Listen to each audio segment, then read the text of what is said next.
infancia en América Latina y el Caribe, que esté con nosotros esta tarde. Juan Martín, ¿cómo está? Muy buenas tardes. Muy buenas tardes. Gracias, Antonio, por esta oportunidad. Juan Martín, ahorita escuchábamos y veíamos las cifras de pobreza en nuestro país. 56 millones de personas viven en situación de pobreza en México, más de la mitad de los habitantes o cerca de la mitad de los habitantes de nuestro país. Hace 3 años eran 51.9 millones en esta condición. Hay un aumento importante en el número de pobres en nuestro país. En esta cifra obviamente están incluidos los niños. ¿Cómo impacta este aumento de cifra de pobreza en las niñas y niños en México, Juan Martín? Sí, disculpa, te cambié el nombre, Juan Carlos. Gracias por tomar el tema. Mira, hay que destacar que 1 de cada 3 habitantes en México tienen menos de 18 años de edad. Estamos hablando de 39 millones de ciudadanas y ciudadanos, que en estos datos se traducen claramente en el reflejo de la pobreza. Dicho de otra manera, la pobreza en México tiene rostro de niño y de niña. Solamente para complementar la información que aportas, Juan Carlos, entre 2018 y 2020 la pobreza, de acuerdo a los datos del Coneval, incrementó 2.3 puntos porcentuales, es decir, pasamos del 50.3% de la población infantil en pobreza al 52.6%. Esto, aunque son algunos aparentemente puntos, estamos hablando de millones de niños, niñas y adolescentes. Y también hay que destacar que tenemos actualmente 19 millones de niños y niñas en pobreza extrema. Es decir, que al menos una vez al día tienen dificultades para comer. Esto es muy importante destacarlo, Juan Carlos, que se da en los lugares, digamos, además de las grandes ciudades, en las zonas periféricas, particularmente en la zona sur de nuestro país, Chiapas, Baja California, Estado de México, Veracruz, son las entidades que tienen el mayor número de niños y niñas en pobreza. Creo, y en ese sentido, nuevamente destacar que esto es responsabilidad de las autoridades. Para eso se requieren políticas públicas, destinar presupuesto específico en las zonas de mayor requerimiento y sobre todo lo que es evidencia a nivel internacional para superar la pobreza son trabajos dignos para las familias, en este caso para papá o mamá o personas responsables de niños y niñas. Sí, en estos hogares viven niños que seguramente pues reciben sus padres o sus hermanos apoyos sociales. No sé, desconozco si haya apoyos sociales directos para niños. Hasta donde tenemos información, los programas sociales están focalizados a adultos mayores, a estudiantes de preparatoria, media superior, a estudiantes universitarios.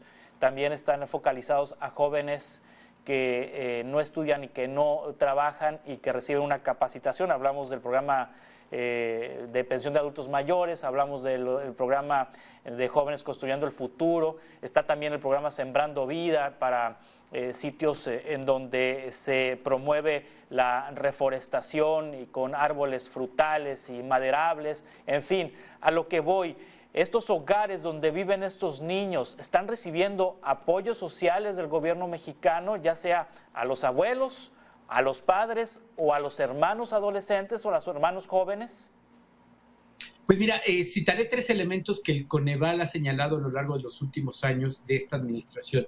El primero y más preocupante es que estos programas de transferencias monetarias a diversos grupos pues en una condición de precariedad no están dando los resultados que se esperaban. Es decir, no están modificando las condiciones de pobreza. Segundo, y muy preocupante, además del Coneval, la Auditoría Superior de la Federación ha observado estos programas porque carecen de lineamientos de operación y son poco transparentes. Hay varias denuncias que han documentado periodistas y como espacios también de meganoticias sobre la corrupción en estos programas, lo cual es muy lamentable porque tendría que ser prioritario para las personas en mayor pobreza. Y un tercer elemento es que la evidencia internacional y el caso mexicano, con más de 40 años de programas de transferencias, que quizás alcanzaron una expresión muy importante en México con Salinas de Gortari, con el programa Solidaridad, es que a lo largo de estas más de 3 décadas continuas de programas de transferencias, seguimos teniendo a más de la mitad de la población en pobreza, lo cual nos dice que ese método no funciona. Lo que sí ha funcionado y está muy documentado es que construyen clientela electoral para que el partido mayoritario, el partido en el gobierno en turno, y esto lo aplica a todos los partidos políticos, no hay excepción, todos lo usan con fines electorales. Por ello es que específicamente cuando hablamos de niños y niñas, el hecho de que no tengamos garantizado de manera universal para todos el acceso a programas, ya sea la beca de Benito Juárez, que se le da a algunos niños y niñas particularmente secundaria y, como lo mencionabas, educación media superior, pero claramente esto no modifica las condiciones de pobreza y mucho menos logra la permanencia en las escuelas, porque la clave sigue estando en que su familia de origen tenga un trabajo digno que le permita, pues claramente mantener una calidad de vida, si no, digamos, rimbombante, sí, la mínima, que en otros países se habla de una renta universal o un derecho a un ingreso universal, que en México no hemos logrado avanzar en esta materia. Sí, el gobierno ha hecho transferencias directas a la población, así como desde la administración de Salinas de Gortari, Zedillo, Fox, Calderón, le han cambiado el nombre, pero ahora se supone que hay una universalización de la pensión de adultos mayores, hay universalización de programas sociales. Ya nos tocaba usted ahorita el programa de las becas Benito Juárez para jovencitos de secundaria, pero ¿existe algo específico para niñas y niños que estén en primaria, que estén en edad de primaria, en edad preescolar o en edad maternal? Sí, para niños pequeños, particularmente los hijos de madres trabajadoras, después de que se eliminaron las estancias infantiles, se tiene un programa de 800 pesos mensuales. Sabemos que en algunas primarias, en algunos estados, está también la beca Benito Juárez aplicando, pero el hecho de que sea en papel o en términos incluso constitucionales, programas que, entre comillas, garanticen la universalidad, no es real. Esto no está sucediendo porque no hay capacidad financiera del Estado mexicano para garantizar esta universalidad. Y lamentablemente, como he señalado, se ha ido focalizando esencialmente donde gobierna el partido mayoritario, donde los programas tienen bastante asidero con las estrategias electorales, y eso se ha venido documentando a lo largo del tiempo. Y reitero, es muy terrible en esta administración, pero lo ha hecho exactamente lo mismo los partidos políticos anteriores. Por ello es que tenemos que trascender, porque la pobreza de niños y niñas en el contexto de sus familias perpetúa la herencia intergeneracional, es decir, abuelos, padres, y niños y niñas ahora y más adelante que sean adultos seguirán heredando la pobreza y la precariedad si no resolvemos esto desde la política pública, las políticas laborales y sobre todo tomar acciones de Estado basados en evidencia y no con intereses político-electorales. ¿Qué tan probable es que en México, Juan Martín Pérez García, coordinador de Tejiendo Redes Infancia en América Latina y el Caribe, qué tan probable es que en México un niño que nace pobre salga de la pobreza? Lamentablemente no hay esperanza, no, ninguna.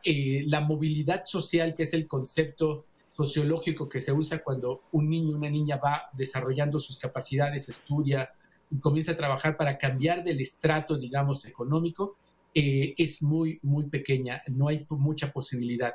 Y esto claramente es por la precariedad que estamos teniendo en los trabajos, porque la mitad de los trabajos en nuestro país son informales, es decir, dependen de la dinámica día a día, no tienen prestaciones sociales y sobre todo, y este es otro gran tema que tenemos que conversar y que está vinculado también con el bienestar de las familias, es las personas que ya han trabajado más de 30 años y las pensiones que están recibiendo, que además están literalmente pues en vilo porque cada vez hay menos posibilidad de garantizar la pensión para las ya personas adultas mayores, pero sobre todo aquellas que se van sumando con el paso del tiempo y que cada persona que deja de trabajar formalmente pues tendría derecho a la pensión por sus 30 o más de 35 años de trabajo. Esto no está siendo real y los mantiene en el mercado laboral, afectando las dinámicas familiares y de cuidado para niños y niñas. Así es que tristemente por ahora no hay evidencia, de acuerdo a la Comisión para Estudios de América Latina, la CEPAL, los propios datos de la Organización para la Cooperación y el Desarrollo Económico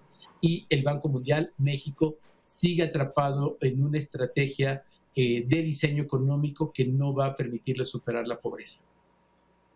Sí, ¿la pandemia es pretexto o es realidad? Es decir, cuando se habla en México y en otros países del mundo que la pobreza aumentó, que la inflación está también en alza, a la alza en todo el mundo prácticamente, que el costo de la canasta básica en todo el mundo está aumentando, la situación de la pandemia agravó la situación de pobreza de los niños. Y los programas sociales no lograron amortiguar esta situación que llevó la pandemia a la pobreza a familias mexicanas. ¿La pandemia es un pretexto? No, no, a ver, yo creo que es real, la pandemia impactó a todo el mundo y América Latina fue muy contundente. Les invito a que puedan mirar en internet el observatorio de COVID-19 que desarrolló la Comisión para Estudios de América Latina. Y esto es muy importante lo que planteas, Juan Carlos, porque pese a que esto le pasó a toda América Latina o todo el continente un impacto terrible con la economía y demás, la gran diferencia ahora de los países que han logrado recuperarse económicamente y que no les está pegando tan directamente en el bolsillo la inflación, son aquellos países que invirtieron en su población. Pongo ejemplos varios. Bolivia, un país, el tercer país más pobre de América Latina. Perú, otra economía bastante pobre. Por supuesto, podemos pensar en Argentina, en Brasil y en nuestros vecinos del norte, Canadá y Estados Unidos. Pero donde se invirtió directamente en la población, se invirtió en proteger las fuentes de empleo, es donde se está teniendo menos impacto en la pobreza y, por supuesto, menos impacto en la calidad de la vida de niños y niñas. Y aquí en el caso mexicano, la decisión fue no invertir prácticamente nada en las personas más pobres. Y recordemos que de las personas que murieron inicialmente en esta pandemia fueron precisamente personas asalariadas, personas jóvenes que no tenían seguridad social y que vivían al día. Tenían que salir todos los días a trabajar porque no hubo soportes. Entonces sí hay una gran responsabilidad de un pésimo manejo de la pandemia que se tradujo en exceso de mortalidad, en mayor pobreza para las familias y niños y niñas, comparado con América Latina. Y por ello invito a que miren este mapa que basado en evidencia, la CEPAL muestra las acciones. Y pongo otro ejemplo muy lamentable. En pandemia, la mayor parte de los países de la región invirtieron en educación híbrida, es decir, sí apostaron a temas por internet y algo de televisión o radio, pero trataron de regresar lo más pronto posible, porque esto no solamente es el aprendizaje, sino es la movilidad de la economía. México fue, junto con Brasil, de los últimos países en regresar a las escuelas bastante mal, y lamentablemente también los niños y niñas están teniendo impactos muy negativos que se traducen en abandono escolar. Ya de hecho la ECOVID en marzo de 2021 del INEGI mostró que 5.2 millones de niños, niñas y personas jóvenes habían dejado la escuela porque no tenían dinero para continuar. No sabemos ahora cuántos de ellos van a regresar porque tampoco se han desarrollado programas ni presupuestos o inversión específica para retornarlos. Así es que el escenario es muy, muy terrible, Juan Carlos, y está todo esto con datos oficiales, y lo que sí tenemos evidencia es que lo que ahora hay no solamente no es suficiente, sino que no está orientado en el sentido correcto para superar la pobreza infantil, que se traduce, insisto, en una herencia intergeneracional de la pobreza. Juan Martín Pérez García, coordinador de Tejiendo Redes Infancia en América Latina y el Caribe, gracias por tomar esta entrevista. Estamos en contacto, si le parece, para futuras conversaciones. Gracias nuevamente, Juan Carlos, por este periodismo a favor de la infancia. Buena tarde.